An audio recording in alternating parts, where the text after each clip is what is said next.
Never going to work. There's so much trouble in my. Morena, everybody, and if I can welcome councillors in particular and also members of the public. And I think we have a member of the media as well. You're all most welcome. This meeting is being recorded and it's also being live streamed. And if you wish to review it, you'll be able to see it on the council's YouTube channel. The emergency exits are right in front of me to my far left and right behind me, so to the left.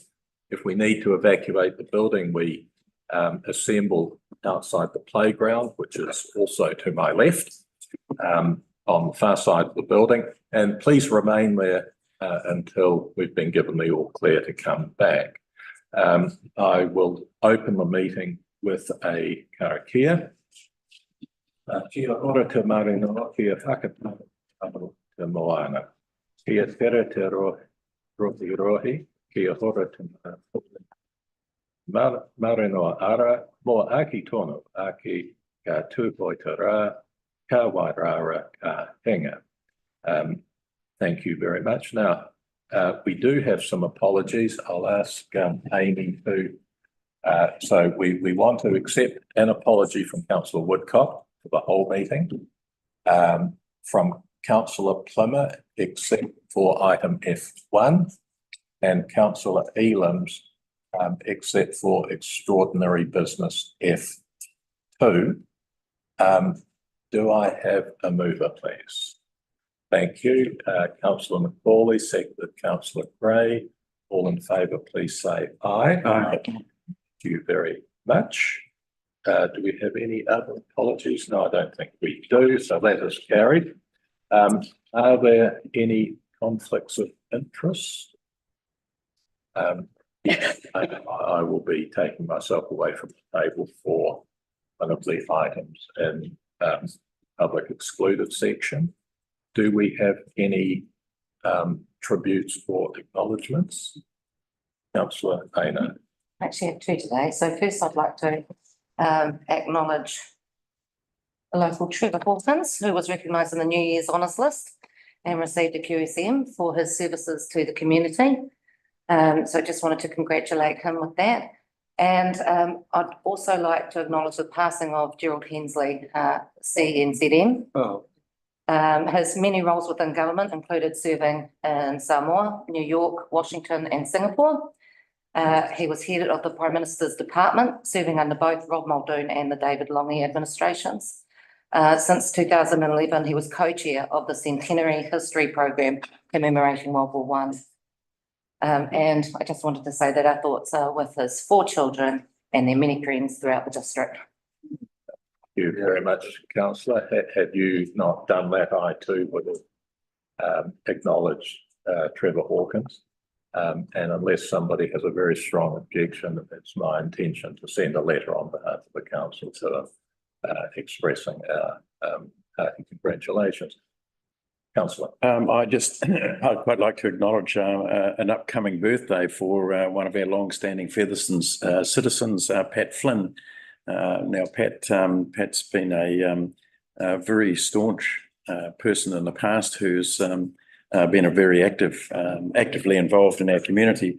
In fact, if I go back to the 70s, her husband was the mayor of Featherston Borough Council for, I think, 2 terms from memory. So I just want her birthday is being celebrated at the Anzac Hall on the 31st of March. I look forward to attending that occasion, but quite a milestone to reach 100 years and still physically active and of sound mind. Amazing. Which is excellent. Thank you very much. Do we have any further? We don't. Well, thank you both councillors for those acknowledgements and tributes, and well, let's hope maybe we will live long enough to follow. I don't know. Monday. Anyway, no, that's thing. So we now come to public participation. Our first presenter is Louise Lister on the subject of the speed management review. Louise, I think you know the drill. You've got 5 minutes if you want to take questions from anybody. you finish a little sooner. If you don't want to hear from us, you use all your 5 minutes. It's up to you. Has everyone seen what I wrote? Has that been circulated? So, Well, I personally haven't seen what you I wrote, haven't seen it. so it might not have been circulated. When you say what you wrote was at the submission to the. no, I wrote a one-page public, for this public presentation. So I apologise, some of Yes, this I haven't got it. So if you can bear that in mind as you start to talk. So Amy, I'm going to have to go into my email where I've sent it to you. We'll start the 5 minutes from when you start. So basically, the gist of it is, I think the council's done so much work since November 2022 on the speed review that I think there were some good parts in it that were completely independent of the political process. For example, a movement of a sign outside an urban boundary. And what I'm trying to say is,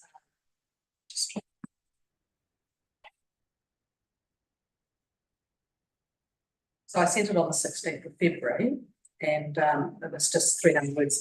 So I was basically asking what's happening with the speed management review. In September 2023, council minutes contained action items around the speed management review, and these action items are not on the action item register for this meeting. And that there have been other public and regulatory reviews in 2023 that have been resolved with public communication, but there's been nothing to the public to round out the SMR review. And when I spoke to the community board about this, I was told that it had been postponed because of the ministerial directive. Now, that's not strictly correct because the ministerial directive is that it's not mandatory to comply with the timeframes that have been set for the review. And the reason behind it was there's going to be some legislation, regulation coming through to change the safe and acceptable speeds. Now, of course, this council has never wholeheartedly accept the safe and acceptable speeds. So right from the beginning of its proposal to the public on the speed consultation, it proposed a number of priority changes to local roads that were higher than the safe and acceptable speed. And you went through an entire consultation and hearing process, spending taxpayer money and hearing the public's views on this. And a good lump of those went right through that process, right through the hearings committee, and were accepted. So there's a little kernel of minor, to you minor, but to some of us who live on these roads, major changes. And I'm saying there is Waka Kotahi money. This whole process has been funded by the taxpayer. Let's not waste the money and your valuable time and our valuable time and go back to September to the bits that were done and dusted, not the bits that were still contentious that you wanted to do further consultation on, accept that, but there was particularly in Marlborough some high priority roads around the heavy traffic bypass that had been basically accepted, and I'm saying let's not lose that value. Because even when I went to the hearings committee, so I would say if there's money carried over, and there's a small number of them, and you'll see them when you go back to the report, and the road that I live on is one of them, and I'd really love to see that speed stop. And it was approved, it was in council's original proposal. It's higher than the safe speed for that road, which was 30, and you were proposed to keep it, I think, at 40. I don't care, but move the sign and do something about all those concerns. And I think also when you're doing this, communicating to the public, you have to be clear who's paying for it, because some people oppose things because it's a waste of council money. If we're not council money, you need to be clear. So the nub of the submission is, if you're not doing anything about it, don't say you're not doing anything because government told you. Say, we don't have to comply with the time frame, so we've decided to ditch everything we've done and we'll be back to you to do it again. We don't have to follow the SAS, and it's not mandatory to SAS anymore, but we have we reached agreement on these matters, but not on these matters. So we had government funding, we proposed to implement the matters we did agree on. Yeah, take the politics out of it.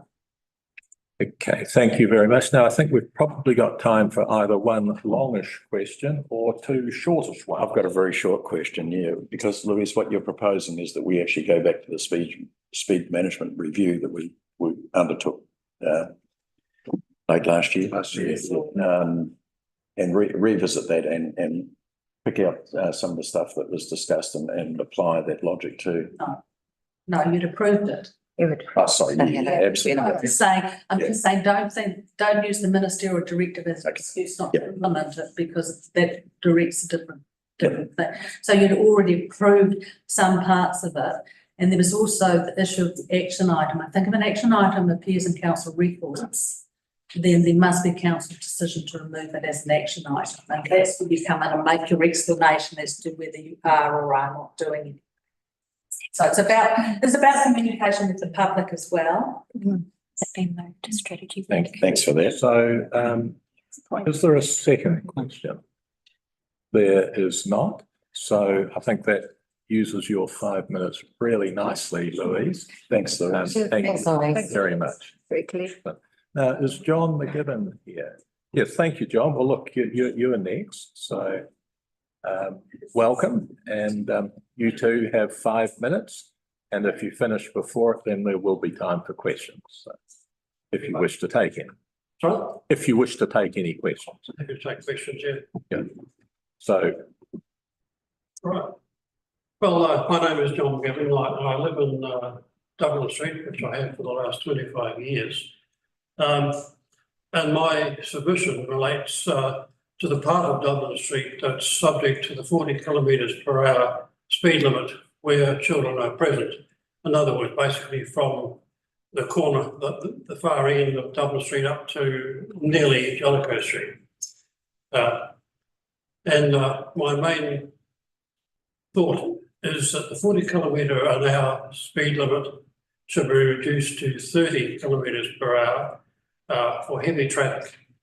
And it also should apply 24 hours a day.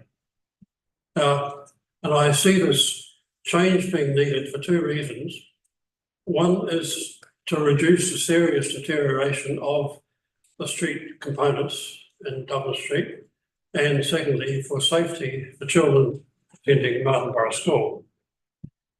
Dublin Street is a heavy traffic bypass and its condition has severely deteriorated by the considerable increase in traffic over the past few years, and it appears it's likely to increase, traffic is likely to increase rather than decrease. The road has deteriorated badly and the surface has become very uneven. And this has led to some very noisy truck movements and may create a hell of a noise, as I know. And that's quite distressing for some of the residents in the street.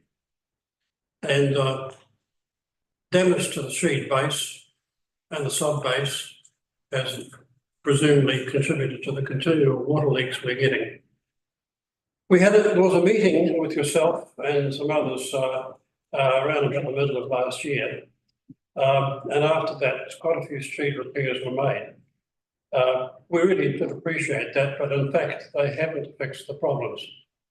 The asphalt patches themselves are quite lumpy, well above the general surface of the road. Some of them have gone below, so trucks go over this undulating surface and they're making just as much noise as they ever did. And water leaks have needed to be repaired at least 4 times since that time.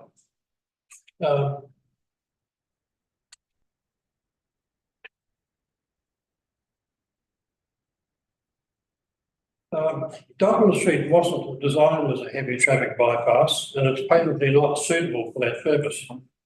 But at least its deterioration would be reduced if heavy trucks were forced to reduce their speed to 30 kilometres an hour maximum over that entire section of the road. My other concern is safety, particularly safety for children who attend the school. The school is very close to the corner with Brimsley Street, and trucks come around that corner and they're onto the school location very, very quickly indeed. And so I think what might have worked as a national thing for a 40-kilometre outside school areas, and this constricted space, I think it's quite dangerous. And I understand that, I think someone mentioned at the meeting we had last year that Waka Kotahi had actually made a suggestion that it be reduced to 30 kilometres. And I don't know whether anything or what came of that. That's what I have to say.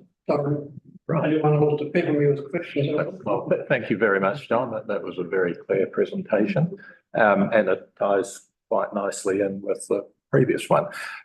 So we've definitely got time for a couple of questions, and I can see Martinborough councillors rearing to go. Oh, no, I was, how clear the message was. Yes. Very well put. Yeah. Yes. Thank you very much for that presentation. Mm.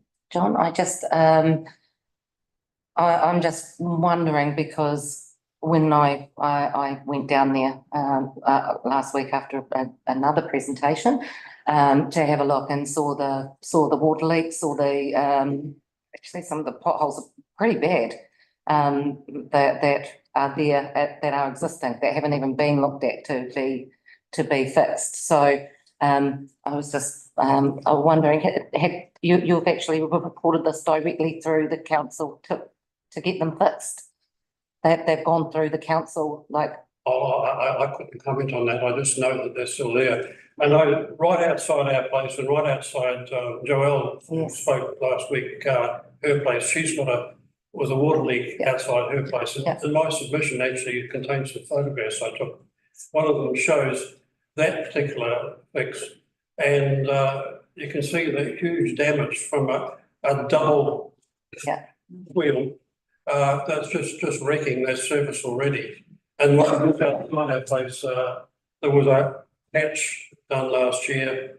There was that developed pothole again. It's had another patch in there, and within 24 hours of the patch being applied, half of it was gone because it had been ripped away by heavy traffic.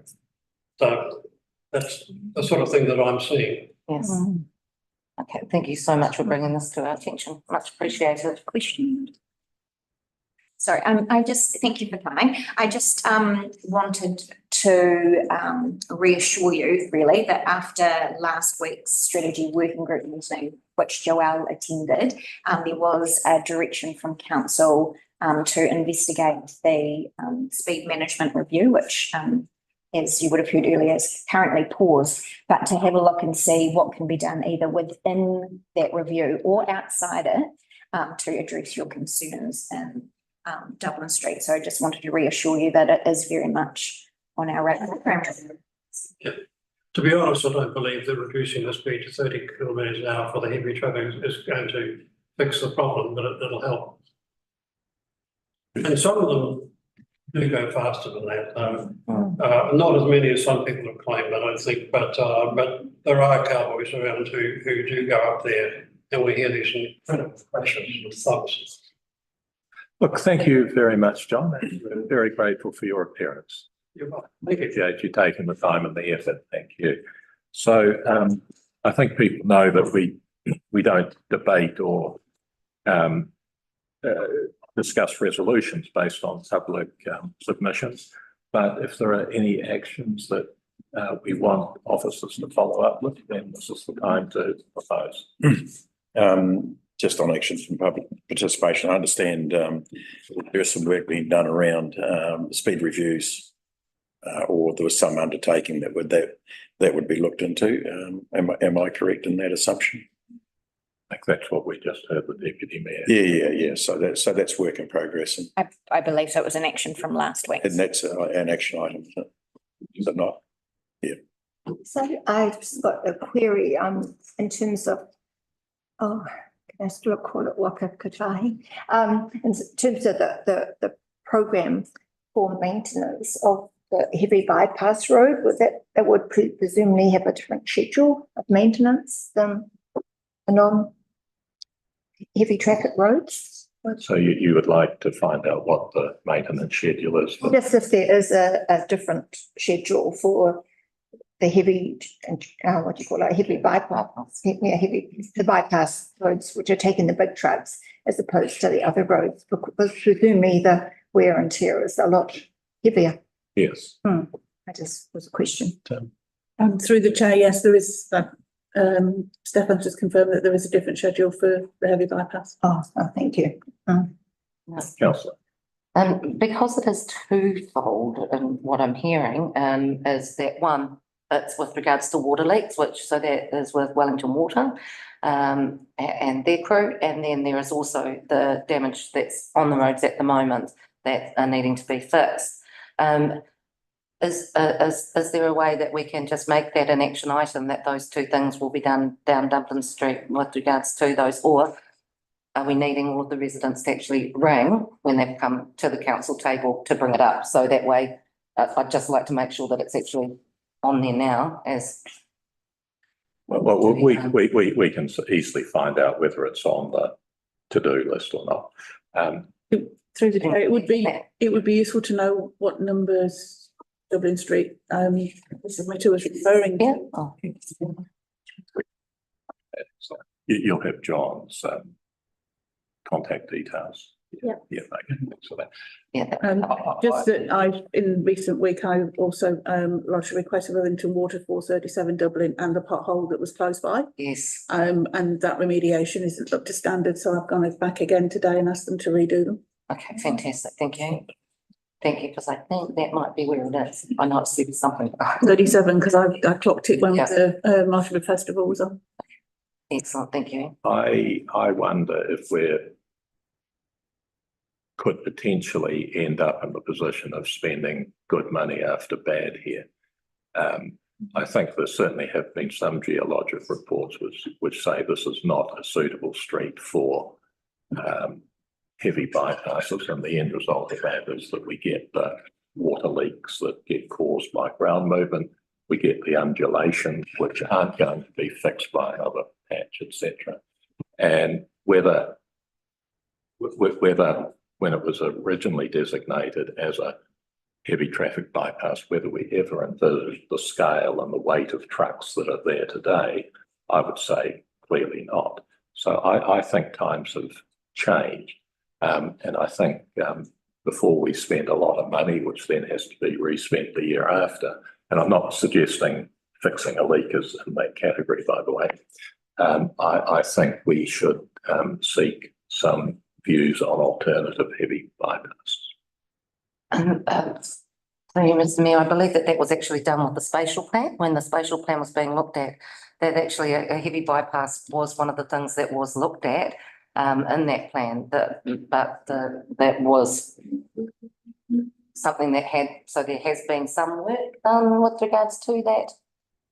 That was actually brought up, wasn't it, Russell, with the heavy, sorry, is that okay that I asked? Yeah, absolutely. And with the spatial plan, when they were looking at the Martinborough and mapping it out, and one of the things that was talked about was actually having a look at that heavy bypass and where it would go.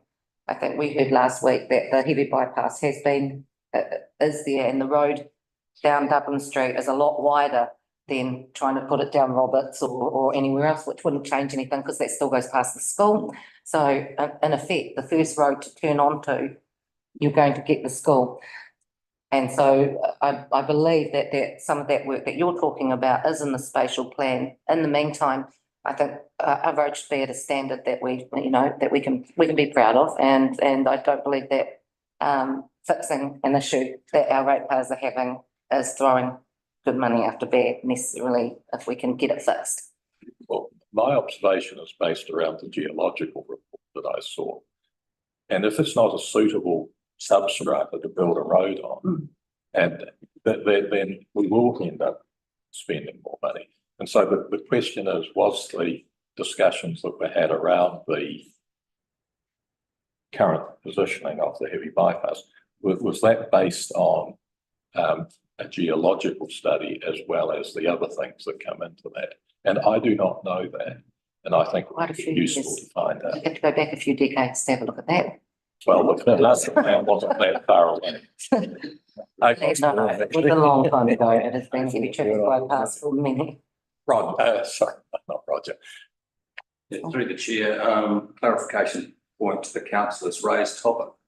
In terms of the spatial plan undertaken in 2021. The topic of the bypass was a minor topic within the overall encompassing topics of the spatial plan and provisioning for growth, with the focus on residential growth. So it's also, it's signalled as a topic for further investigation in terms of strategic approach for the council going forward. Thanks, Russell. Appreciate it. Thank you. If Thank you you, Russell. got a note on the action items, please, Amy, so we can just be clear. So that was the action to follow up with, Yes, the leaks. to, lodge a work request. If it was- I just need to know what the numbers are referring to, because I've already lodged a request for 37 and the pothole that's close to 37. And I think we also need to see a report on Russell's observation there, that the positioning of the heavy bypass was something for future discussion, and just find out what the history and the status is at the current time. Okay, right. Any other? Okay, let's move on. Now, we now come to extraordinary business. Extraordinary business has to be approved by the meeting. So we're firstly going to vote on whether we wish to discuss it or not. And if both items are approved by the meeting, the order in which I take them is going to be determined by Councillor Ealams, who wishes to be present for one of them. So while we discuss whether to put them on the agenda or not, I believe that Amanda might be just doing some two-way communications and finding out what suits Councillor Ealams best. So the first item or one of the items that's on the extraordinary business list is discussing an alternative to the long-term plan. Now, this was not on the agenda because it was not notified to council until Tuesday, the 13th of February, and staff had to take some time to evaluate the option. And the reason it can't wait for a future meeting is that the audit of our LTP consultation document is due to commence this week. So if we wish to make the alternative decision that's discussed in the paper, then we have to agree to discuss it today. So is there, I will move that we do put this item into the agenda. You second it, Councillor Holmes. Thank you very much. Is there any discussion? There's not. All in favour, please say aye. Aye. And the second item is a report from the Mayor on Payne Farm. Now, this item was not on the agenda originally because it basically exploded into public attention last week after the agenda was put up. And clearly, this has caused a great deal of public interest and public agitation. My own view is that some of that agitation is caused by, I don't want to say people not being fully aware of what the background is, but the background to this does go back to 2010, 2011. So it's understandable that a lot of people are reacting to events now without understanding some of the history. And I think it's incumbent on us as a council who care about what the public think to make sure that as much detail is readably put out there as possible, as soon as possible, because people are in a state of upset. I don't think there's any doubt of that. So I will move that it be put onto the agenda. Do I have a seconder, please? I do, councillor Sadler-Footer. Any discussion? All in favour, please say aye. Aye. It's carried. Now, Amanda, which order do we do things in, please? What time, through the chair, what time? Just said to text him when Payne Farm was coming up because he wanted to participate in that particular. Say which other one you want to participate in? Oh, No, that was it. Everything to do with Payne Farm. Just Payne Farm. Yeah, So probably depending where Payne Farm comes on the agenda, adjacent to. what we'll do is we'll discuss, Aidan said to me he wanted it. He asked that it would be done as early as possible. That would make it more possible for him to participate. So what we'll do is we'll take them in the order that we've voted on them, and we'll go to the paper headed alternative to long-term plan. And if, as we get near to the end of that discussion, if you could text Aidan, please. Thank you. Sorry. Right. Yeah. Sorry, so you, Worship, I'd just like to know, so where are you saying that the Payne Farm will come in? Straight after the item we're on at the moment. Okay, just I do note that there is the Martinborough Community Board who were wanting to speak to this, to Payne Farm. So that is in item B, reports back, requests from community boards. So we do have, so these were to be added to the agenda. Yeah. So we've added them as item C2, E2, but we also have to confirm minutes. And Yeah. then we have report backs, item B. Right. But if you did want to move, some people it was the thought you had was moving Yeah. Payne Farm ahead of the report back vote. So Right. Okay, so we've got Storm on the agenda, and if it would suit him to address the meeting at the time we discuss the next item, that's his. Okay, Yeah, thank you. excellent. It's on the- Thank you. So you can go, you can go straight to here if you want to. We could, but we'll discuss the LTP. Yeah. did you want to confirm? Just in case. I won't forget. Okay. Right. So I'm going to ask the CE to talk to the paper alternative to the long-term plan. But before we do that, I move that we receive the report. Do I have a seconder? I do. Thank you very much, Councillor Olds. Thank you. Thank you. Through the chair, this report talks about an option that came to council through the ministerial communication last week for the paper going through at the moment to revoke the Three Waters reform process. And in that paper, it gave councils the option to have an enhanced annual plan for 2024-25 and essentially a reduced LTP commencing from July 25. So it would become a 9-year LTP.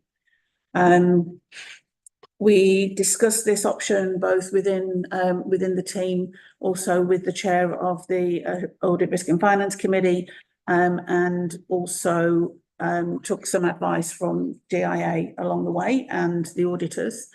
And for us, taking an enhanced annual plan approach is a definite benefit in terms of our current planning procedures, the things that we have that we're working through at the moment, such as the Featherstone Master Plan, the work we're doing with Wellington Water around asset management, and some of the other plans that we've got for reviewing our assets in the first year.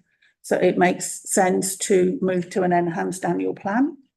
An enhanced annual plan requires certain additions to be made to what would normally be in an annual plan. So we put in the statements for each of the activities that we undertake in there. I can't remember what the other one was. And there was another requirement that needed to be in there that wouldn't normally be in an annual plan. We've been through the advantages and disadvantages. A lot of the work that we've already done around the consultation document remains. We just removed some of the things that relate to the financial strategy because that isn't required in there. The other thing of note is that your existing LTP remains in force. So year 4 of your current LTP is the measure that the annual plan is measured against. So the strategies and things that we have in place remain there. We've also taken legal advice around the rating review that was undertaken earlier this year, and confirmed that that doesn't trigger a long-term plan amendment requirement. So from my seat, there are more benefits to this than any doubts that may arise. Thank you. So you're the second, so you may. Oh, okay, no, that's fine, yeah, so I'm really supporting this initiative from council. It will give our communities more surety around the changes that will occur with a change of government effect. So there'll be more information at hand partway or midway through next year, with the focus probably on the Three Waters that phase. But a lot of other central government initiatives which reflect on our council as well, in terms of whatever roading or whatever. I think it's really important that we get a good grip on that for our long-term plan so that we can plan ahead in the future. And I don't think we've got that information at the moment. Janice, did so the royal assent into law that has taken place, I see that it was. It's subject to, it will be this week. So it's gone through the first 3 processes and it's just waiting for royal assent. The requirement of this is a resolution by the 30th of April, but the urgency for me is that we don't need to engage with audit if you approve this, which obviously means we don't have to expend the funds on an audit we don't need. Great idea. Councillor. Thank you. Through you, Mr. Chair. Janice, I'm quite comfortable with this approach, but I note that there are a number of advantages that have been listed, and I'm just wondering if for our information there are any negatives or perhaps little fishhooks that we should be aware of into the future as we go through this process. Through the chair, we've struggled to find any as a team, to be fair. We can see the positives that will allow us to do a lot of things that will put us in a better position to have a much more robust long-term plan.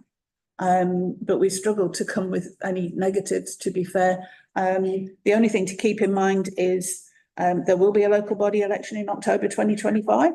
So you would be adopting an LTP for June 2025 with an election hot on the heels of that.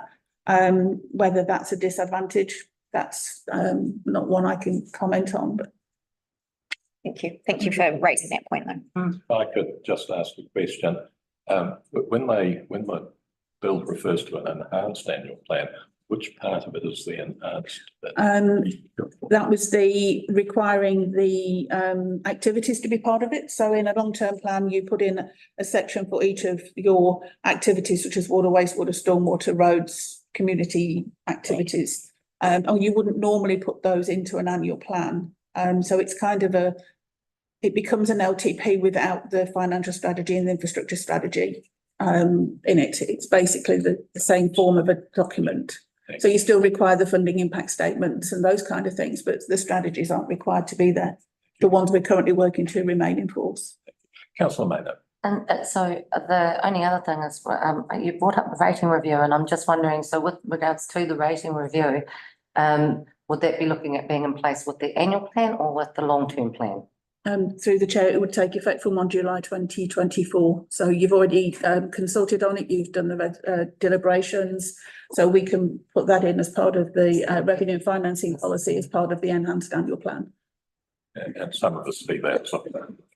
Yeah.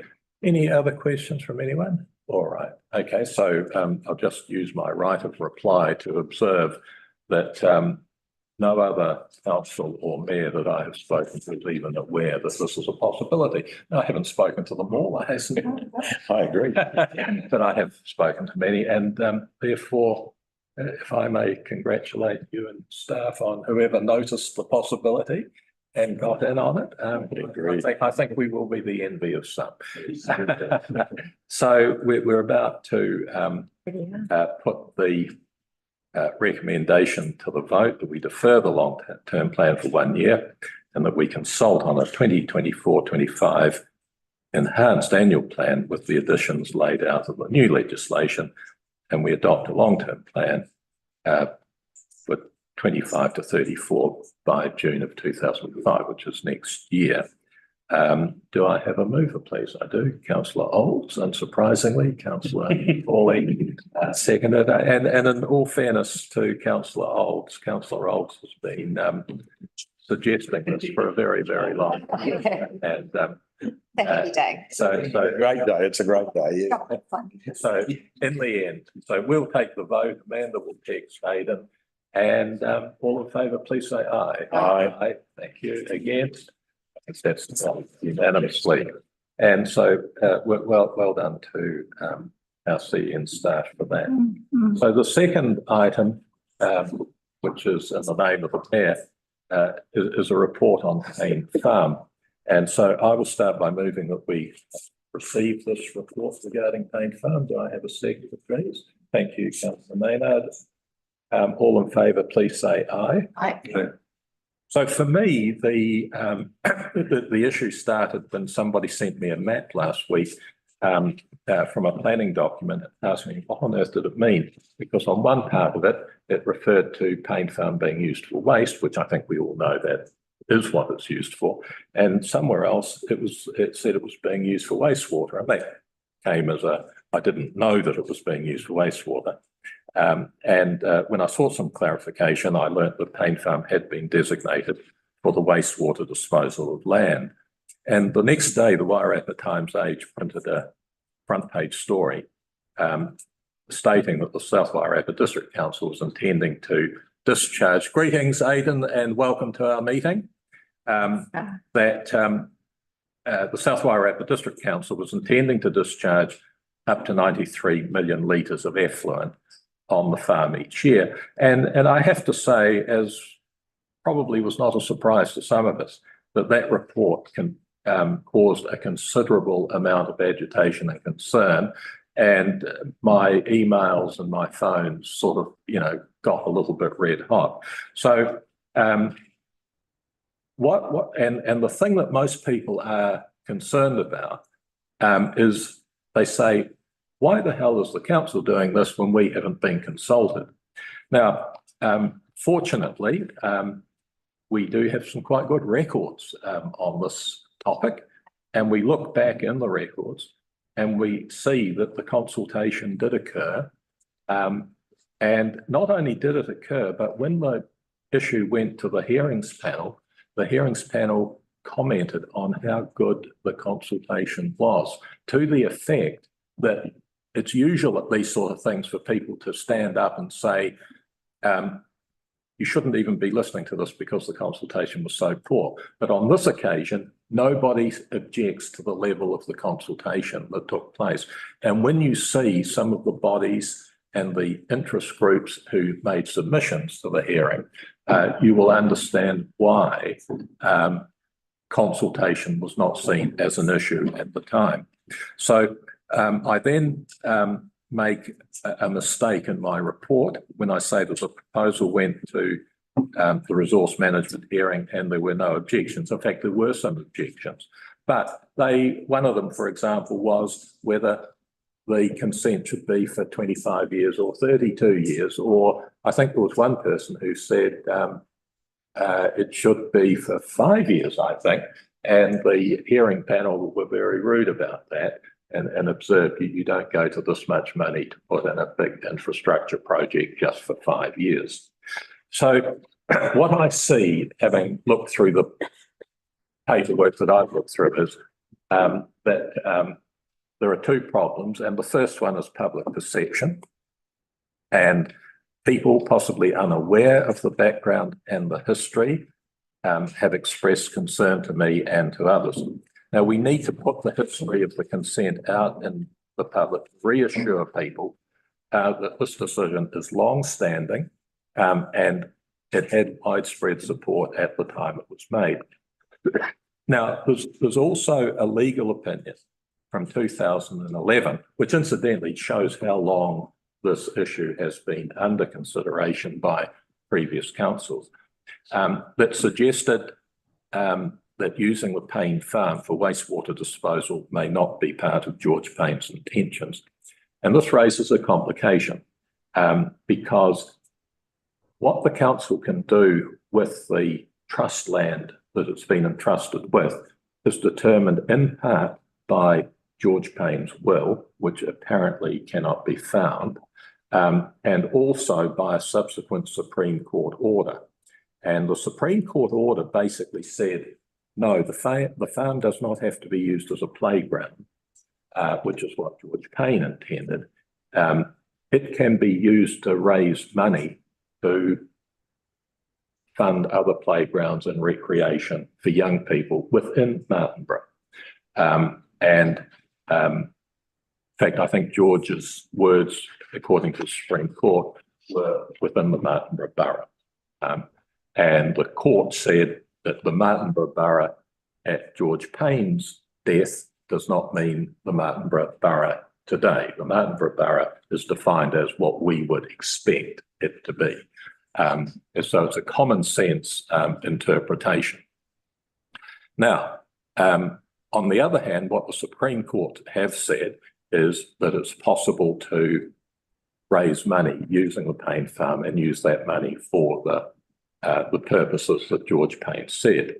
And it's not altogether clear, I think, in some of the paperwork that's floating around at the same time, that the intention of irrigating Payne Farm with effluent discharge is actually to basically grow silage and baleage that can be sold.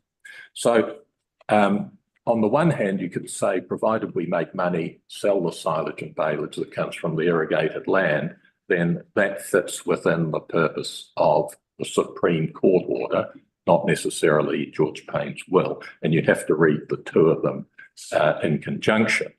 And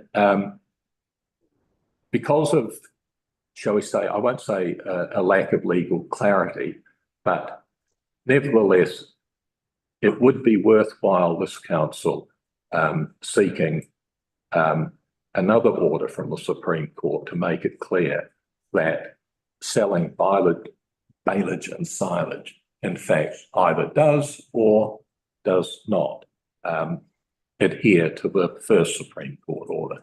So my recommendations in the report itself is that we request a clear statement to the people of Martinborough explaining the history, and the sooner that can get out there, the better, and that we ask CE to report on any further legal advice. And I believe you've already started that process, I believe. Through the chair, I am gathering the background for that, yes. Yeah, so thank you very much.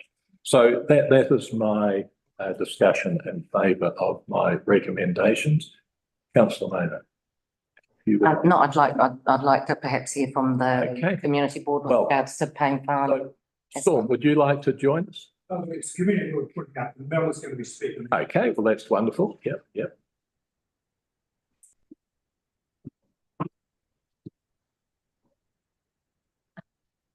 Just for those who feel that they maybe haven't seen decent enough legal opinion, if you'd like to pass those down.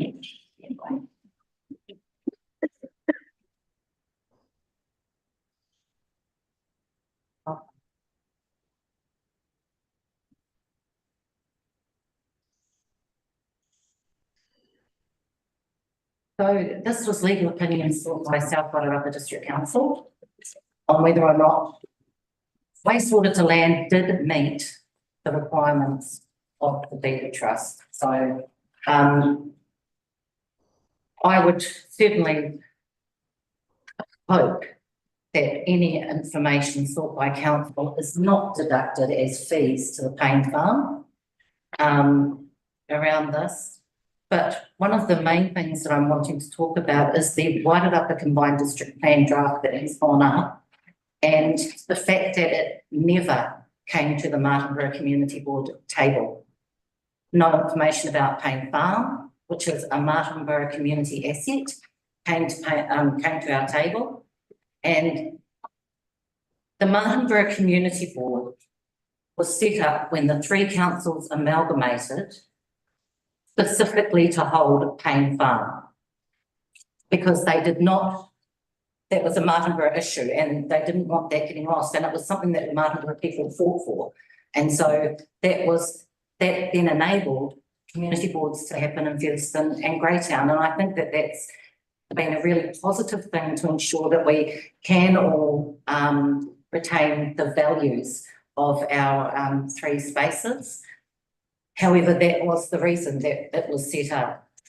Now, the fact that none of this, now I'm in my second triennium on the Martinborough Community Board, and never has this, we are going to be putting this much wasteland, we're going to, I mean, if you have a look in the legal opinion, they saw it was 5.4 hectares. Now that is not 84 hectares of land. So that's a pretty big change in what they're doing.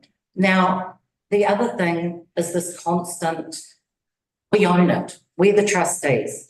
Yes, you are the trustees for the people of Martinborough over Payne Farm. Anything that comes through, particularly like this, needs to be fully publicly consulted. Now, I have spoken just before I came in here with people adjacent to the land who received letters. So this is for the 2016 submission, but they received a letter. So there was not many, but they did put up opposition to it, and were never advised when they to go to the resource consent that it was going through. So I think that's a very, very, when I heard that, it's very distressing, that because council said they had consulted and they didn't have to provide any evidence. They were like, oh, you've done a great job because no one's here to object. This is Payne Farm we're talking about. Everyone in Martinborough has an opinion on it. Now, I believe that the designation that is being asked to be placed over Payne Farm needs to be fully removed. I want to see that stopped, and something from council to actually stop the designation, but which it is saying is approved in the district plan document, because they all stem from a space of we own the land.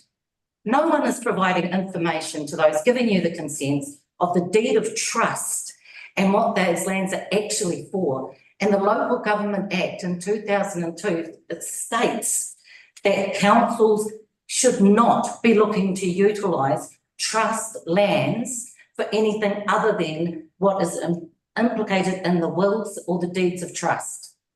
So these are important things that you all need to be made aware of. But I also have kept quite a clear eye on the papers. The draft Wairarapa combined district plan, I never saw come to the council table. I never saw you all get to have a look over your spaces and wards as to where those designations are going, where they've applied and asked for boundary adjustments and changes, like in particular on Payne Farm. I mean, I only became aware because we were made aware by people adjacent to the land that was even happening. So it went to the Wairarapa Combined District Plan. As I say, the letter over it states, we do not need to consult, we own it. Sorry, you must consult because you hold it in trust for the people of Martinborough. So the main points is that we would like the legal documents that have been provided showing this from 2011, then the information that's travelled from it has stopped talking about Payne Farm and holding it in trust, and it all comes from a we own it. We own it. Now, the people who write history, they often say are the people who create history. Case in point is the Innovating Streets information on council's website, which is completely inaccurate. It talks about how well it was consulted on and how much we did this and got all this positive feedback, and the numbers 6, 16, that's not wide public consultation. We had a meeting held by the Martinborough Community Board that had 40 or 50 people in it. That shows there's concern and reason for these things to go through the right processes. It is not that 5.4 hectares, which would need to be pumped uphill, if anyone knows the actual lay of the land and how it actually works, so that would need to be piped uphill to even get to Payne Farm. They're asking to implement stages 2A and 2B, and 1A and 1B are not yet complete. So council should not be seeking to grab all this land, to take it away. They had to purchase for millions of dollars the land in Featherston and the land in Greytown to put wastewater to land to. But they do not see that they are depriving the children of Martinborough, who are the main beneficiaries. So the sports grounds, playgrounds, the swimming baths, these are the things that money is meant to be spent on. It does not say, tell us how much you will make, council will make from bailage, and then you'll decide how much we'll get. That's not the way that Payne Farm works.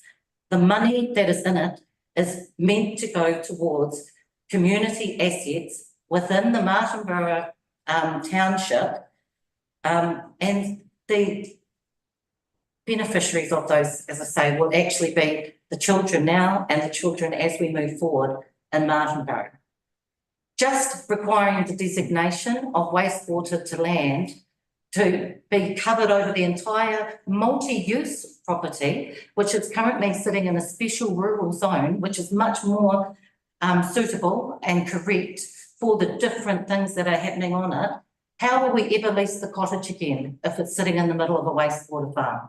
How will we ever release the home again if it's sitting there? And what does the rent look like if the people agree it's okay to have wastewater going at their backyard? Then you've got all of there's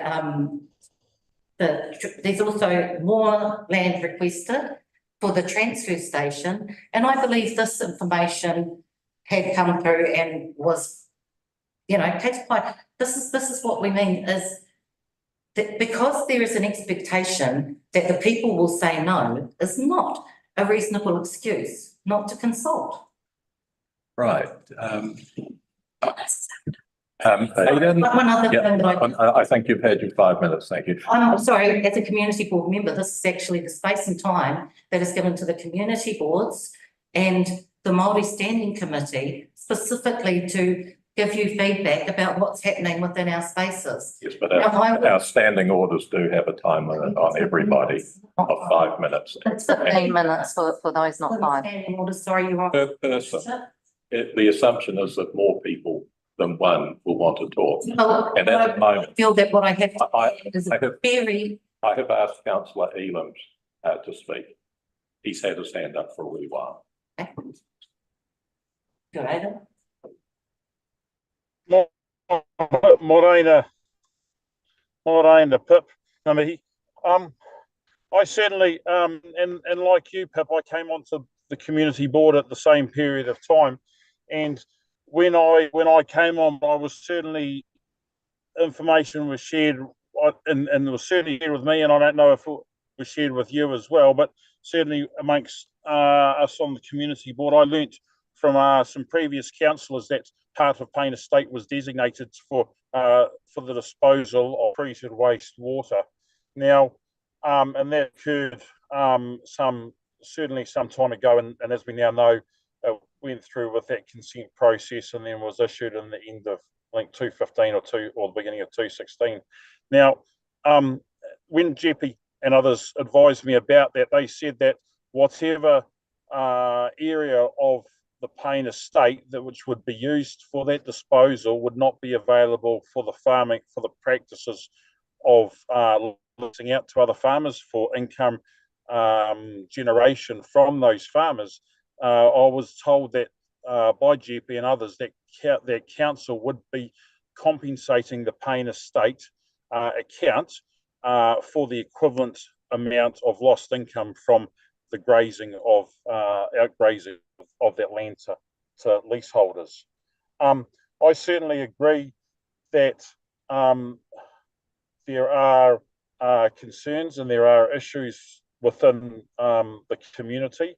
Like you, Pip, the information that we saw of submission from Paul to the combined district plan, utilising or earmarking the whole of Payne Estate was a huge surprise to me. That's why I think the motion that Mayor Martin, or sorry, the paper that Mayor Martin has put up and asking the CE to gather further information and a further legal opinion clarifying where the council was correct in going through with the resource consent and or has not followed through with that 2011 legal opinion. I think that process and that our CE is going to follow through and seek a further legal opinion. That's great, because that's going to provide us as elected members and the whole community with further clarity. I think once that information comes through, well, then that's going to give us the basis to ask further questions or to talk with our and understand, the next steps and the next stages. Thank you. Right, thank you. Councillor. Thank you, Mel. Through you, Mr. Chair. Janice, would this be an appropriate time to start doing some preliminary work? I've heard that the MCB position is a stop to this distribution of treated wastewater to Payne Farm. We have a consent in place, rightly or wrongly, wherever you sit on that position, that talks about this distribution to Payne Farm and a reduction of treated wastewater to waterways over a period of time. We're hearing that there's public outcry, but what is the implication to council and the wider community if we went down a path of stopping this happening? Obviously, a consent would no longer be valid, but I imagine there would be a need to purchase alternative land and go through a new consent process. Is that correct? So would this be whilst we're waiting for a legal opinion, would this be a time to do some preliminary work on what impact that would have? Through the chair, I think that is preemptive at this point. I think we need to clarify the information that we have and get a legal opinion on where we stand before we move to any other options. What's in this consent, when I read through it, the disposal to land commencement date for 42% of the water from the river is 2030, full disposal from 2035. So it isn't happening yet. We've also taken the stance in the last couple of days to investigate the full designation of the site and whether that could be limited to the 53 hectares that's referenced in the consent. So we're also taking steps to see whether that could be amended through the combined district plan process. So there's a few things that are currently happening, but I wouldn't want to start looking at alternatives or what might happen until we clearly know whether what was proposed as part of the consent process and what is in this legal opinion from 2011, bearing in mind that this only talked about disposal of wastewater to land. It didn't talk about the subsequent sale of bailage as an income stream. So I need to make sure that all of those things are considered and we get a legal opinion on that position. And for clarity, the income from the bailage wouldn't go to council, it would go to Payne Farm. Council.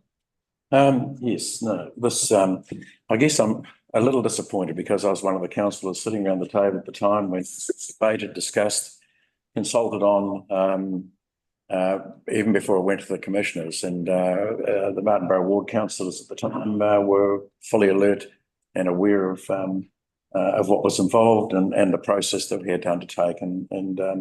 So I guess to some extent I see this as a relitigation of those days when this was heavily debated.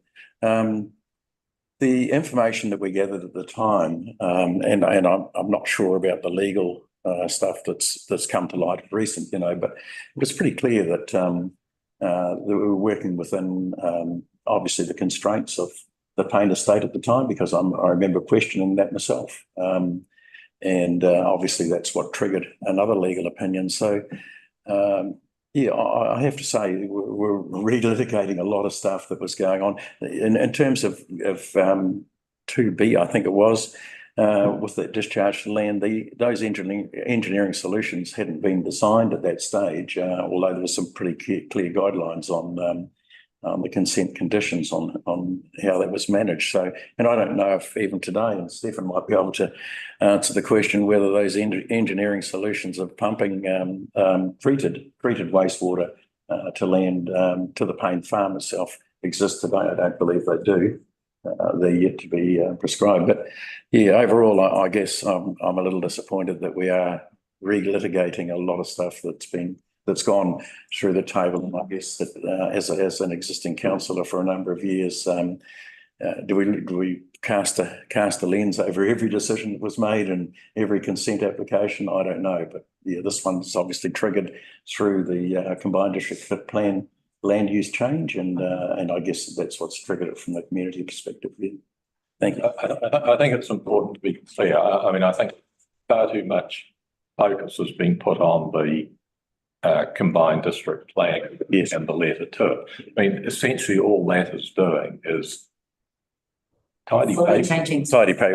Yeah. The consent to discharge the wastewater and all the conditions that are tied to that, they've been around since 2016. So, yeah, Councillor.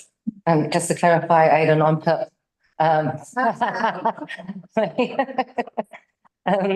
Apologise. No, you're all good. You're all good. Look, I think there's a couple of things. The papers that we were given last week, there was a paper from 2005 where it was again advised that looking at doing anything to Payne Farm still needed to go through what had happened previous to that, which was it always went through to the High Court to get permission to do a changeover.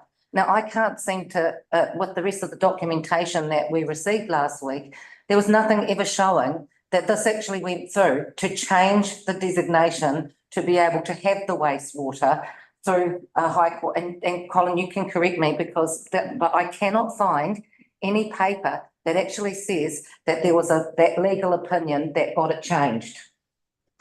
So instead, what we have is we have something that seems to have gone out, and the consultation, it does say that it went through the Māori Standing Committee and things like that at the time. Now, but one of the things that was also in a lot of those legal documents was that the council would, whatever it did, would then use those funds. So if they were using it for council things, then they would need to be paying back the money back through to Payne Farm for the usage of it.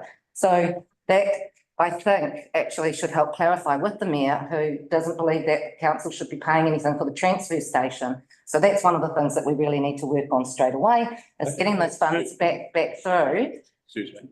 That was. I think I heard you just say that the mayor does not think anybody should be paying for the transfer. No, that's not what I said. I said that you said last week that you felt that it's an anomaly, the council, because they own the land and the council actually using it, they shouldn't need to be paying back any monies. And what Payne Farm has, or the Martinborough Community Board had been asking for was the funds to come back through. What I said was, because of that position, it was not possible to have a lease with ourselves. That doesn't mean that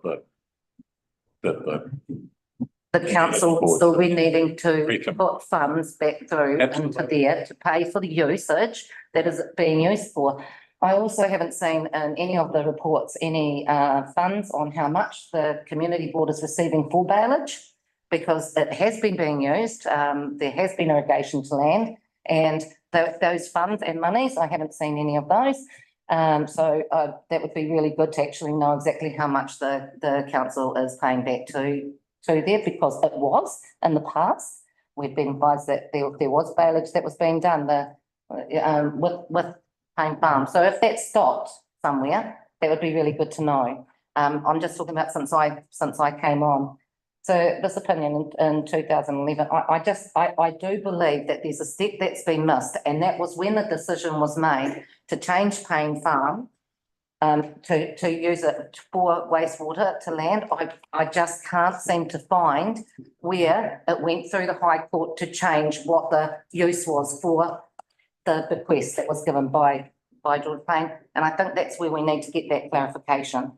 Because So at the end of the day, are you satisfied that 2B, the recommendation 2B, gets us on the path to that? yes, and I would like to see, what legal opinion was used. And also perhaps it would be really good to see what council actually put forward to this, to put this through. So what the council papers were, that was across the line, that they were, it's got the opinions of, it was fantastic, and really good consultation. I'd like to see what was actually given to them, for them to. Agree. Sorry, I just wanted to say one thing, and that's that I'm on the CLG.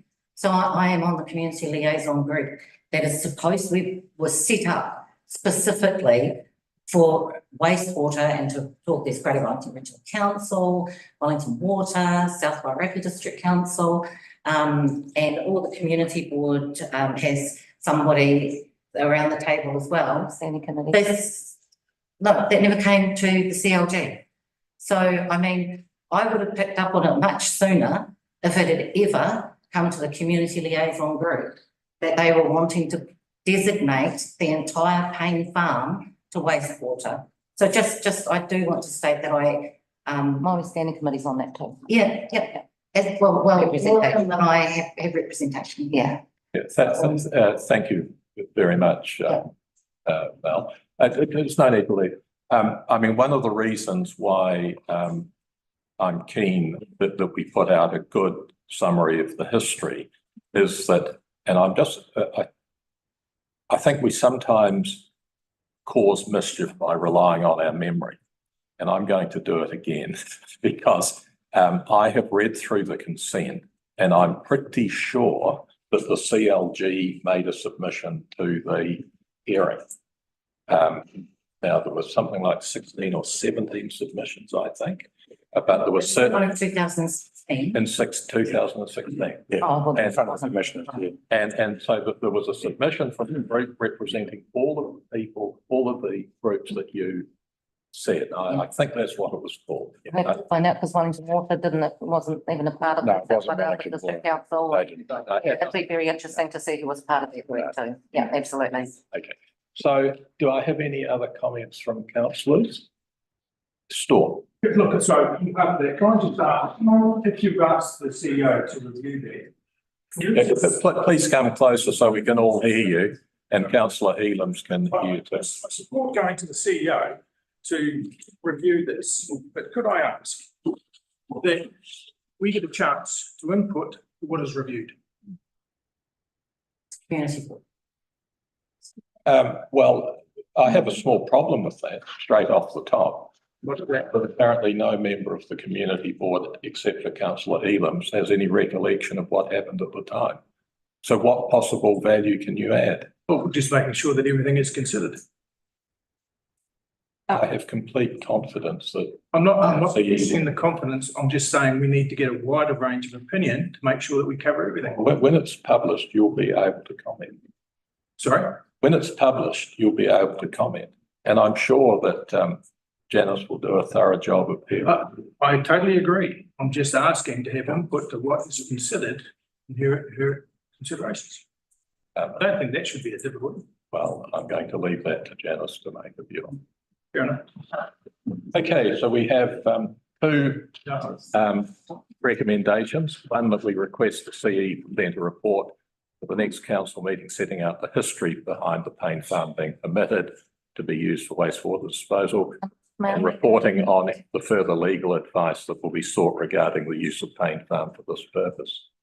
I'm about to put it to the vote. No, I'm not saying yay or no. I'm just, is this the only way that we can just have it in chronological order? Because the last time when we got the papers, it was we jumped from 1994 to 2011 back to 1962, and then So it made it for difficult reading, that's all. Histories are often set out in chronological order. Yes, that would be great.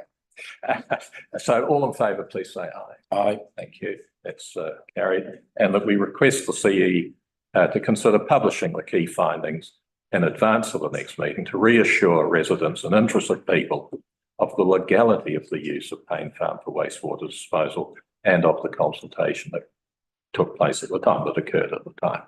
All in favour, please say aye. Aye. Against? Thank you. Right, we're going to move to really, thank you very much, guys. Thanks, We're going to move to a really important matter.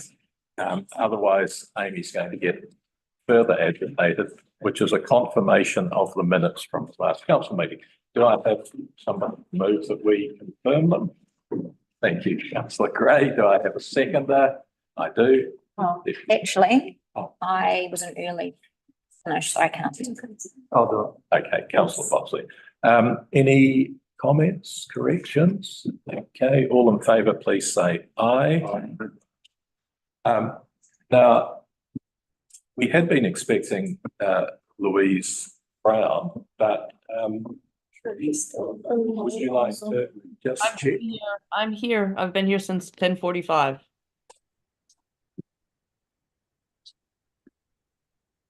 I've been here since 10:45.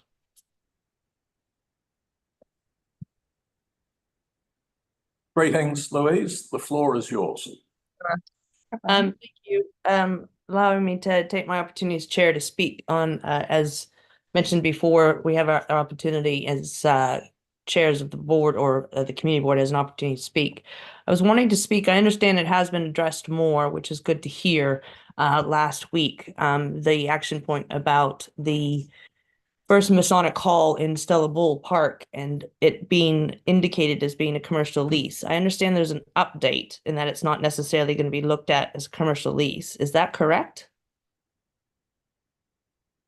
Not going to be looked at as a commercial lease, did you say? Sorry. Well, the resolution of council was that we seek expressions of interest. And we hope that's wide enough to encourage anybody and everybody who has good ideas for the use of the building to put those ideas forward. Because I definitely don't think that the announcement outward indicates that it's available for the community to look at, which is what the Greytown Community Board is supportive of. Our view is that we don't have a community center where Martinborough and Featherston do, and that building would suit well to do that. And that's what was the reason why we put forth and supported Councillor Boz's recommendation for it to become a community center. So if there's been now a change, is that going to be then, I would be asking that that's clarified in the expression of interest, because it is connected right now to a commercial interest for the Featherston Courthouse. So I don't think the community necessarily as a whole will appreciate that there's an opportunity here to be able to come forward with expressions of interest to utilize the area as a community center. And that is my concern. And I would like that to be rectified and ask that that could be altered then in what's been presented out on the websites and so forth, so that we can then have an opportunity to let the community recognize the opportunity they have here. Is that possible? Well, I had thought the notice that went up on the website was a particularly excellent example of such a notice, and that it was it emphasised many of the points that you have just said. So it talks about if you believe that your community group, but it also mentions all business venture would be the best use of the building for locals and visitors alike, please complete the relevant form below, which I don't think is that difficult. I mean, if we come back to the top of that, thank you, Jensen. It's pretty clear, I think, when you read both of the references to Stella Bull and the old courthouse, that we're looking for, 1,000 flowers to bloom. And we're not certainly emphasising or focusing on you know, making as much money as we can. But that's just the way I saw it.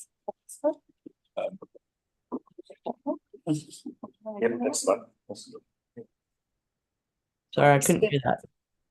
To my mind, there were two things. We talked about this quite extensively last week at the strategy working group meeting as well. And I think there were a couple of things that came out of that, and correct me anyone if I'm wrong. One of them was that any sort of change or preference either way at this point would be predetermination of the process. So we around this table have to be quite careful there, Louise. And the other one was around, the discussion was around some people feeling very strongly that the desire of the resolution at that meeting was specific to community, and others feeling it was a bit more open. So the other thing we discussed was that we as a council table need to be very clear with our resolutions so that we understand them and their intent, and the officers equally are able to understand our intent moving forward as well. And I guess I offer you that as an indication that we want to be clearer about our resolutions going forward. Thank you for that, Deputy Mayor. I appreciate it. I'm more familiar with the original ad that had gone out, and in fairness, I have been down sick, so I may not be up to date with everything. But I remember the one that came around in our emails, and that was much more specific, saying commercial. And it was very clear that it said for the two commercial. So if it's been amended and changed, that it's now indicating open to all, as Mayor's indicated, then that is appreciated. I do think then obviously the community, Greytown Community Board, is going to still have to take a bit of effort to sort of move that towards that direction. And I guess I'm just simply saying that when there's considerations coming forward, the original certainly intention and passion behind is for the community as a whole to benefit from it. So if there is now open to that, which it is going to be considerations, because that's what just didn't seem to come clear to me from previous discussions, was that definitely it's open to potentially being used as community use and not necessarily for a commercial expenditure, then that is what we were hoping and wanting to have the intention be. But I do know the initial email came out and that showed the ad was that it was definitely clearly as commercial. So if there's been a change to that since the discussions last week, then it does seem that things that are wanting to be addressed have been addressed, but just wanting to encourage. Thank you. So we'll come back in a minute. I'm going to go to Councillor Gray and Councillor Maynard. But just to observe, at the very first time that this council actually discussed this issue, interestingly, we had two public presentations from two different sets of people who wanted to use that building. So we are aware already that there are people out there who've got ideas that they may be interested in. Councillor Gray. Thank you, Chair. I'm sure this is probably just piling on, but I know when you go to the website, Louise, and have a look at the application forms for it, there's two of them. There's for commercial and community. There's also an information sheet that goes with those. And in the information sheet, which has been there since the expression of interest went up, and at the bottom of it, it talks about the evaluation of proposals, saying that all the proposals will be evaluated according to the council's criteria. It's got a number of bullet points, and the first two bullet points are the benefit that the proposal will bring to Greytown, and the alignment of the proposal with the council's community outcomes. So when we first started talking about the use of this building, there was a discussion around we often get feedback from the community about looking for additional sources of revenue to offset rates. And when you look at the assets that we have these buildings that aren't utilised, and that, you know, we should be utilising them better to gain rates from them. So there is a balance of wanting to have minimally the cost of the buildings covered, but also very, very strongly weighing that up with the potential for using them to the benefit of the community outside of the money that would be paid for them. So, yeah. Thank you, councillor. No, believe it or not, I'm on exactly the same page. As Councillor Gray, and I was just going to say almost exactly what she just said, so it's okay. She just said it much better than I did, so there you go. Yeah, what she said. Oh, well, good thinking you too. Just one curiosity that I have, because you mentioned something I've seen written down elsewhere, the community centre in Martinborough. Can a Martinborough person just enlighten me? Marina? This, okay, so we've got a building like this in Greytown. But never mind. Okay, anything else you would like to share with us, Louise? No, thank you. That was it. Thank you. Okay, thank you very much for your time. We appreciate that. Thank you. Good. So we want to come now to the CE's report, and in particular, dog tags for life.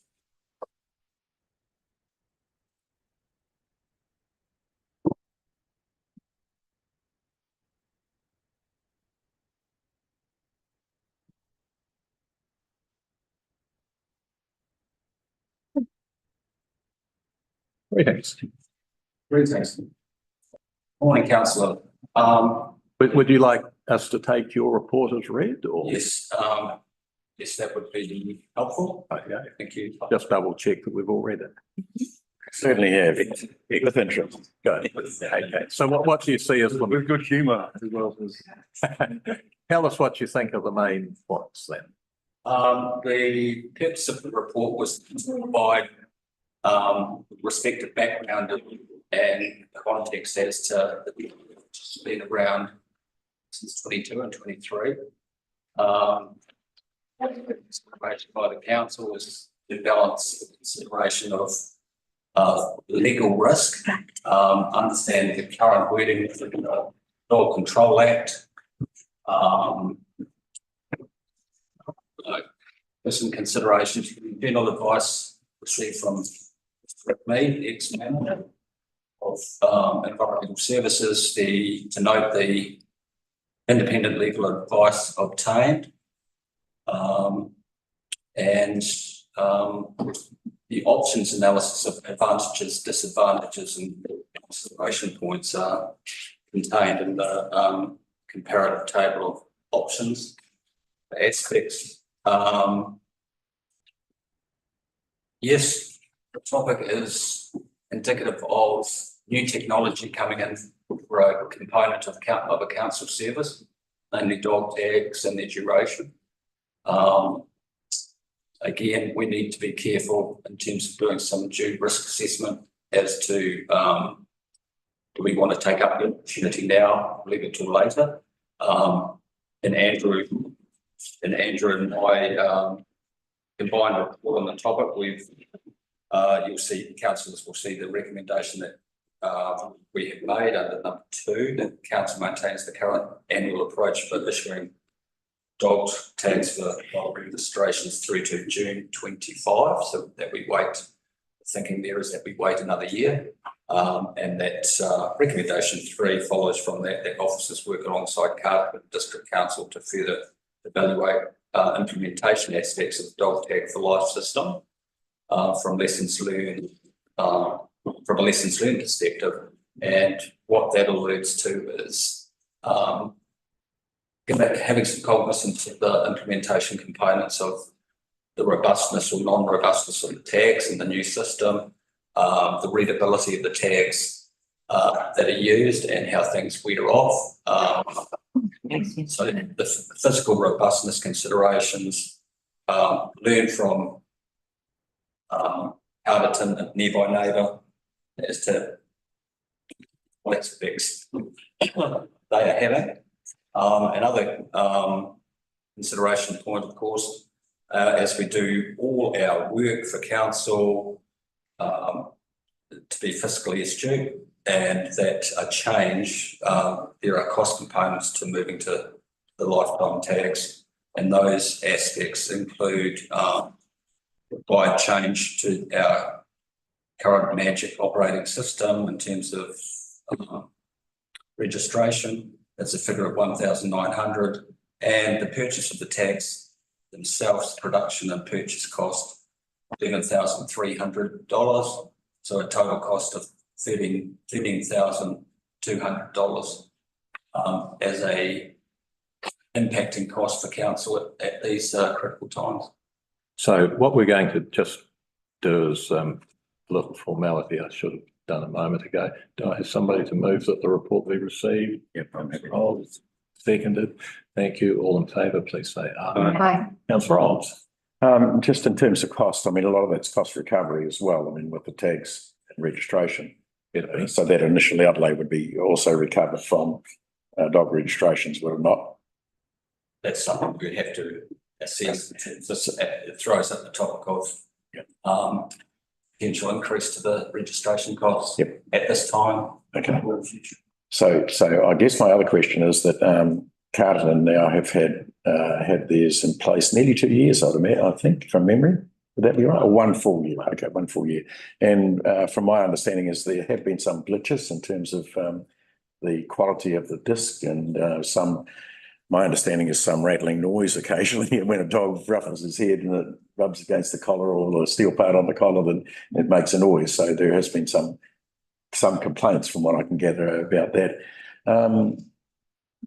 I think their debate when this was initially raised from Rick's point of view was of a legal standing rather than a physical administrative standing. So it would appear that from my reading of the paper that there is probably no real legal issues because obviously we wouldn't be taken to task. Otherwise, they'd be taken Carterton along with a number of other councils to task as well. So I think we can probably park the legal issue of it and whether or not it's the administrative issues perhaps we need to cover off on and there must be some savings in terms of administration. If we've got a lifetime tag, for instance, we're not having council staff issuing annually those tags. Environmentally, those plastic things are rubbish to put on a collar and they're probably rubbish when they go into a landfill as well. So that's my Thanks. No, that was a good point. Just go to the seconder and then I'll come to Councillor Bolson. I have to admit, I'm struggling with this paper more than I thought. Like in theory, dog tag for life seemed a good idea. But given the massive cost, the increase of 13,000, whether council absorb that, which seems a terrible idea, or we pass it on to those who are registering their dogs, it seems equally unpalatable. I also, when I read the paper, took a slightly different understanding of their legal opinion, which seemed to be not in favour of moving down this path either. And I just wonder if even, committing our officers to doing this work to further evaluate as a good use of council time. Councillor Bolson. Thanks, Rick. Echoing some of what the Deputy Mayor said, but this kind of feels a bit like it's a solution looking for a problem. And when I read through the advantages and disadvantages, one is the legal side of things here. But it seems that the tags for life still need replacing, that the metal's not that great. So talk about trying to reduce plastic here, but the metal's not that great either. And I just don't really see, especially given the cost, we're going $750 versus $11,300.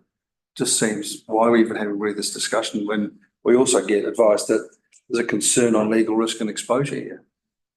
It just feels like what are we doing? I mean, there's current system that broken that we need to be doing this. Councillor Macaulay. Yes, thank you, Councillor Bosley. You see a lot of what I was going to say. But yes, I think too, it just does seem to be too many issues there. The cost, the staff time to implement this and everything at this point in time. But also, I just wonder if the technology is quite there I mean, just seems there are a few issues with it. And maybe if we looked at it again in a year or so, there just could be, you know, sort of like cell phones, they're just improving all the time. But there might be just something which doesn't rattle when a dog shakes its head and various things. I just would perhaps like to delay a little bit because I'm sure there's developments going on in this area. Did somebody else have their hand up over here? I wish to speak in favour of the report. I thought it was very readable and understandable. I loved it. I think it's worth pointing out that when it comes to the cost, the 750 for 4,000 tags is each year. The 4,000 tags hopefully is once in 10 years.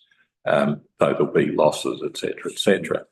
And I mean, if you do it across a 10-year period, what you're talking about, I mean, assuming that there's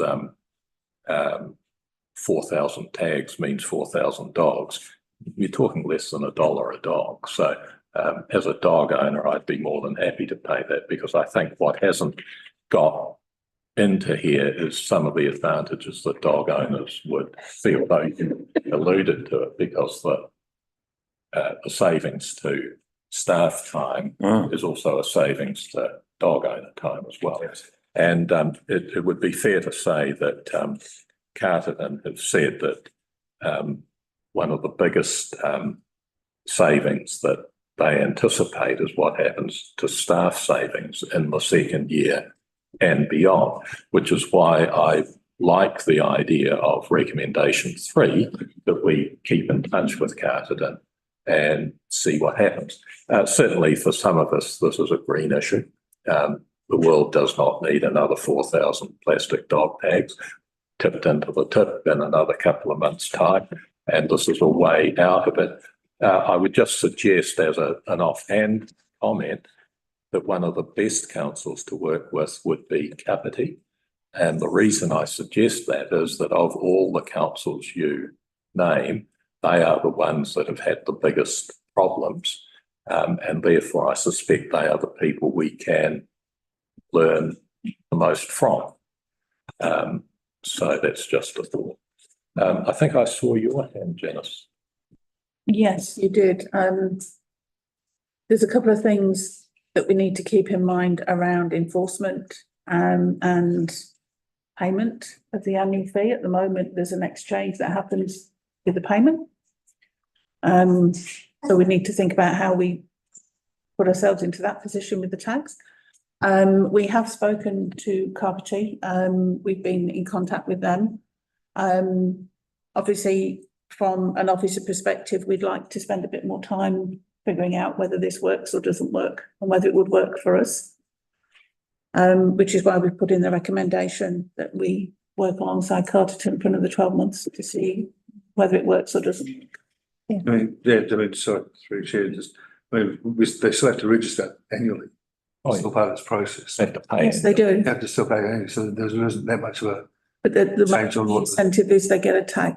So that when they're doing enforcement, they can clearly see whether a dog's registered or not.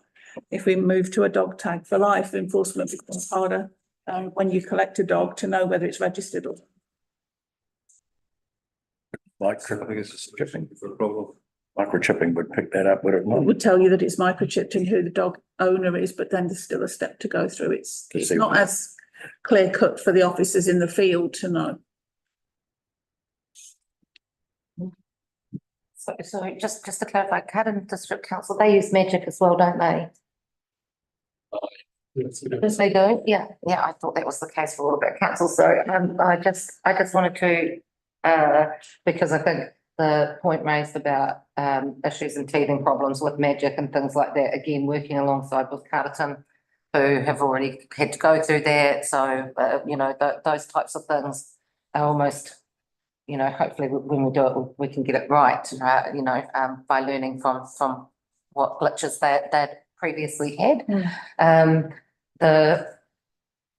So people will still, just to understand this, because I'm a little bit confused, do people who have a dog still need to annually let you know that they have a dog, but they just don't need to get a tag? Correct. Because they've bought the tag? At least the tag's fallen off and gone because the middle's not that great. So Yeah. Oh, you got, yeah. So that was my only question that I really had was as well, because I wasn't quite understanding that. So it's about you still needing to make sure that people are aware that you do still have your dog and that. And they still register annually. Sorry, just absolutely confirming, at this point, we are not making any recommendations about moving, we're just saying Watch and wait. keep looking. That's right. Yeah. Yeah, so recommendation 2 is that we maintain the status quo at least through for a year. And recommendation 3 is we see what there is to be learned. Yep. Russell. Yeah, I just want to, as part of fully informing the councillors in terms of new system and implementation components, in discussion with Janice, we looked at the topic, and just adding on to what the CEO has outlined is that we sought feedback from councils who are currently in the new system, and we posed the specific topic of concern about implementation component and practicalities of an officer being out in the field and duly responding to straying dogs and having the quick visual of that dog. If it's got a yellow tag on, for example, then it's easily readable as being currently registered. So you don't actually have that as a ready advantage in the new system. But we posed that component question to Kapiti, officers at Kapiti and officers of Gisborne District Council's Animal Control team, and the clarification that came back was Kapiti are electronically set up that they can quickly read through being mobile out in the field, can do a quick check of the dog, whether it's registered, and then and if it's not, then they make their decision there and then as to whether the dog needs to be picked up. And similarly to Gisborne, we've got the same feedback from Gisborne, but we don't have those electronic tablets for officers to currently use. So that's the clarification. Some sureties come back from Kapiti officers and Gisborne officers that because of the electronic system, they believe the new system is working without a pickup.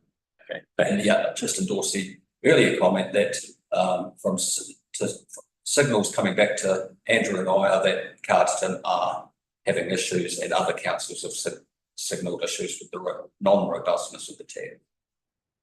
Okay, thanks for that. That's an excellent summary. Is it possible that when we, as the reporting is done, like so, okay, so at the end of June 2025, which is kind of how I'm reading this, is learning from a lessons learned perspective, at the costings for those tablets as well, to ensure that the are in there as well, because if we're looking at having the LTP going through next year, which when you're having these costs, can be factored in to having it, spread out a little bit more and things like that we can look at. So I think anything that we can do that can help you excel at work is awesome. So yeah, it makes your job easy. That's cool. Councillor Gray, I think I saw your. Yeah, just wanted to,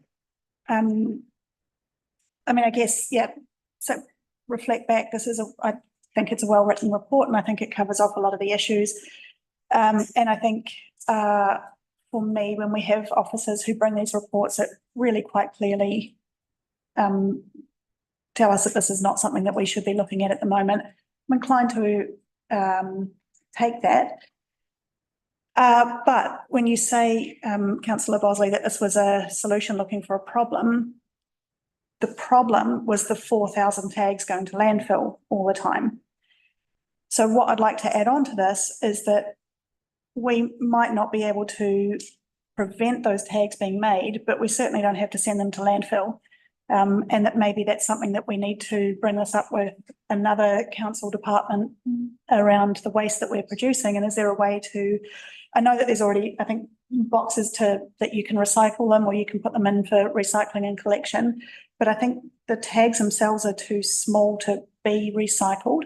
Doesn't mean that they can't be reused. And I know we've got lots of incredibly creative people within our community who may be interested in partnering with the council to continue the life of these little bits of plastic that find their way into the environment. It's not an ideal solution, but it stops it going to landfills. So I think this has been well looked at and probably exhausted as a solution, but maybe we need to look at other solutions. Right, so we've received the report. We've got 2 recommendations. Do I have somebody to move them both, please? I will. Do I have a seconder? I'm happy to second. Councillor Oles, thank you. Does anybody want to say anything more about either recommendation? Okay, we'll put them to the vote then. All in favour of recommendations 2 and 3, please say aye. Aye. Aye. Against? Okay, that's okay. Thank you very much. Now, anything else from you, Jess? When do we come to action items? Yes, we are. D1 action items. Yeah, I'm due for a 5-minute break. Thank you, due for a 5-minute break. Yes. So, yeah. Bye. Let's have a 5-minute. Plan it for circles at once.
Thank you very much. So the meeting and the broadcast resumes. Now we have an apology for early departure from Kay. I'll move that we. She is coming back. She's coming back. Well, okay. Out in 2 minutes. Oh, okay, rightio. You've got it all under control. So the next thing is the action items.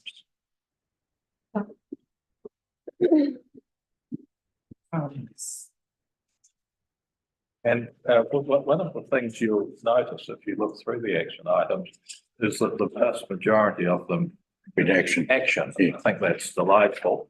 And I did consult the CE. I said, if we've got everything in action, why have we got it there at all? And the answer was a good one, which is that for one report after the action is action, it will stay there so we can all see its action, but you will never see it again. So just in case you wondered the same question. So I think we only come now to one issue, which is in Amanda's name, number 461 on page 20. Oh, okay. Sorry, no, sorry about that. No. Amazing, right? Oh. We've been in contact with Rose, through you, Chair, apologies, we've been in contact with Rosie from Greytown Sports and Leisure, and noting that the decision to make that funding was a bit after we'd put the first draft of the then LTP budget together. So I've spoken with our CE, and we will do a report leading into the final budget decisions that will clearly say where that money is coming from, because that's the unknown point at this time, is that we didn't have clarity about where that $60,000 was coming from. So it will come to council within the next couple of meetings. It's the same. Through Chair, it becomes part of the officer's report to deliberations when we go through the annual plan. Yeah. Excellent. Thanks. Thank you. Any other questions, queries, comments? Okay, I think that concludes that item then. So we'll now move on to item E2, which is a report from myself. So the particular item that I alert people to is E1. E2 is Payne Farm, right? E1. E1. Oh, yeah, sorry. Yep, absolutely. E1, thank you. Which reports on a meeting that Melissa and I went to earlier in the month.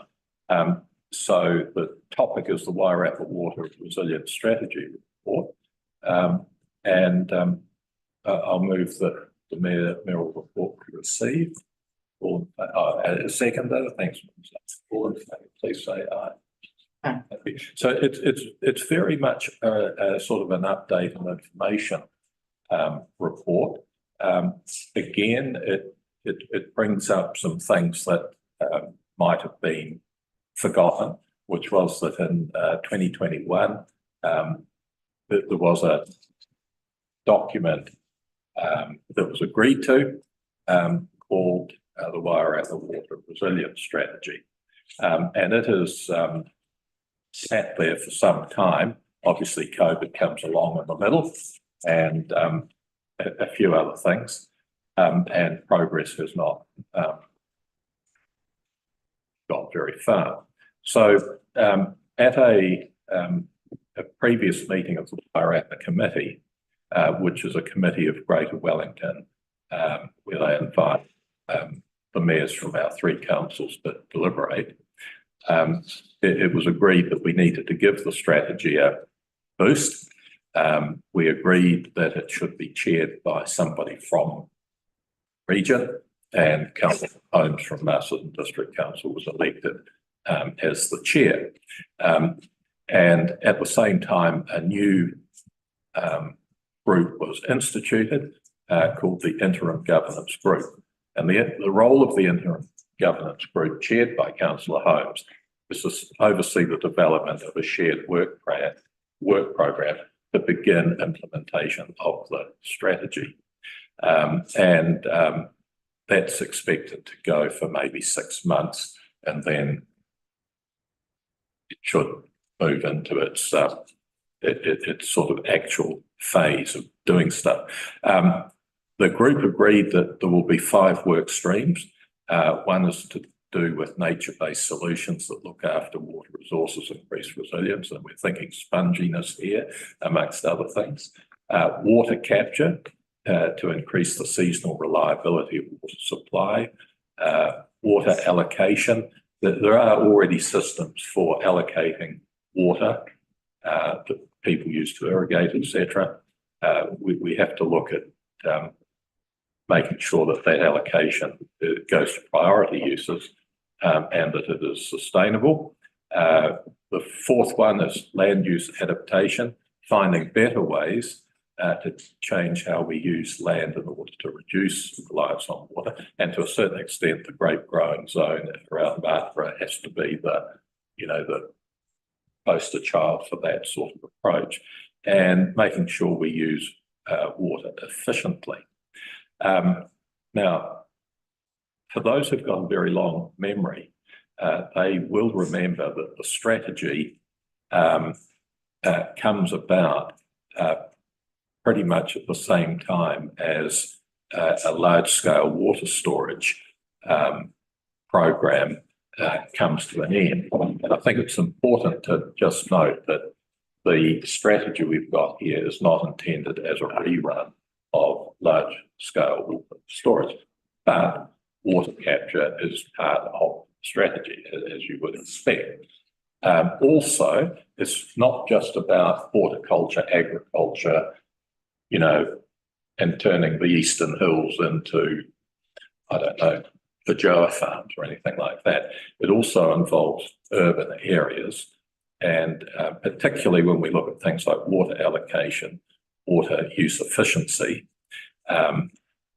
those things often will affect urban areas because we have problems with leaks, we have problems with getting water to the people who need it.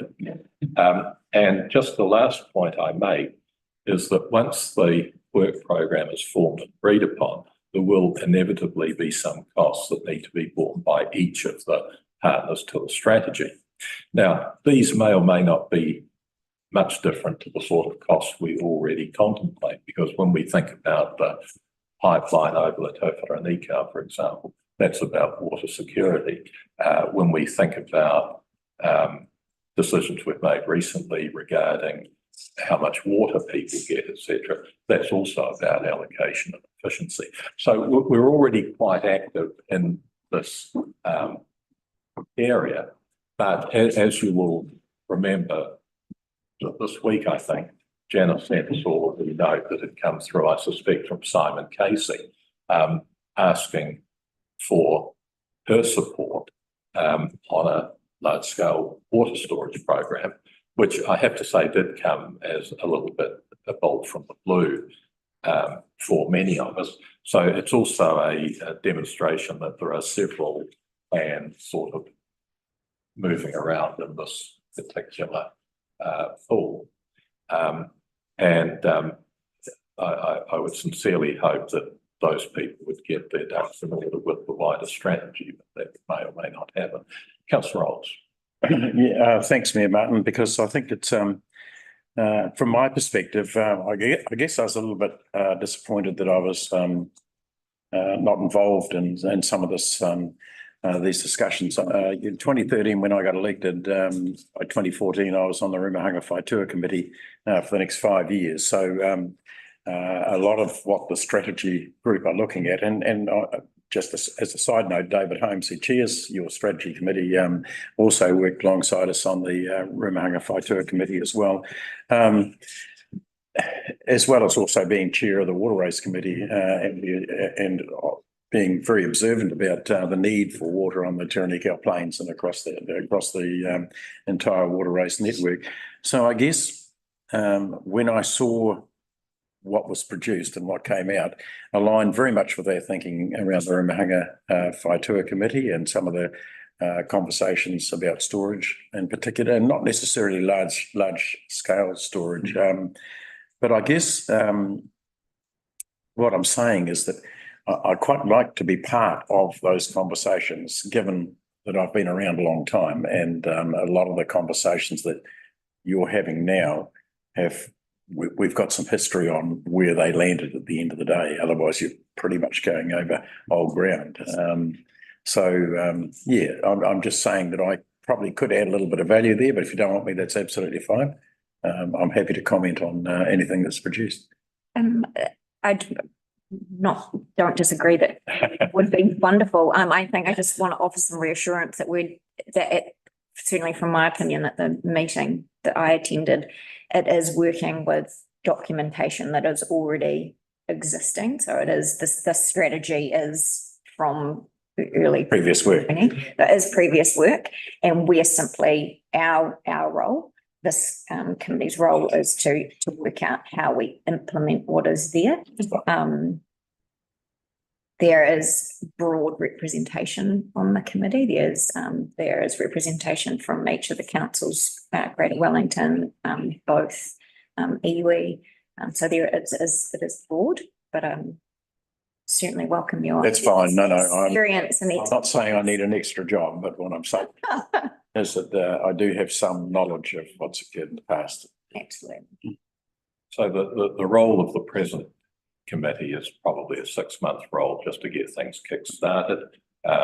Once that's done, the committee that we should probably dissolve, and then new structures will be set up, and potentially there may be 5, one for each of the strands, but that's a decision that's yet made. It's an important committee, to be quite honest, because water resilience across the Wairarapa is crucial moving forward. If we don't seriously look at these options, then we're going to always be behind the 8 ball. Agreed. Now, any other comments? Okay. Well, I think that is all that needs to be said on that. So I think we're up to the public excluded section. And I do not have the paperwork. It's in this. Oh, is it? And I have the papers from right. Oh, I did. Oh. We had a safe. I think that's safe. I looked on the bottom. Helpful and stuff are in your scraps. You need another copy of the scrap. Maybe